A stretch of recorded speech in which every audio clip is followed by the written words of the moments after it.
What's up, guys? In this tutorial, I will show you how to see sent follow requests on Instagram and how to cancel them.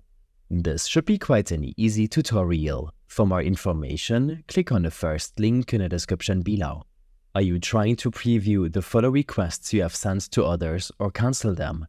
To do so, open the Instagram app and navigate to your profile. From here, tap on the menu icon on the top right and select your activity. Scroll down until you see Download Your Information and select this option. Here, tap on Request a Download. You have two options here, but just tap on Complete Copy.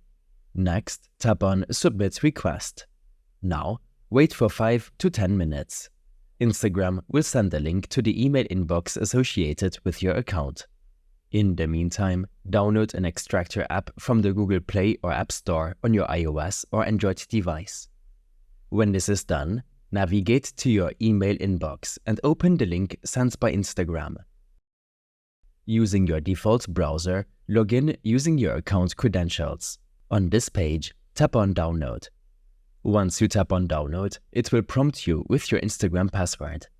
Here, provide your password and tap on Continue, and your download will start. Once your data is downloaded, open the extractor app that you have installed on your phone. Then, head over to the Downloads folder to find the Follower and Following folder and tap to open it. Within the folder, tap on Pending Follow Requests. This action will redirect you to your default browser. Here, you will see all the follow requests that you have sent. Selecting a request will redirect you to Instagram. Now, tap on Requested to cancel the request. These steps and more information will be available in my extensive guide linked in the description below. I hope this helped you out. Leave a comment if you have any questions and see you in the next one.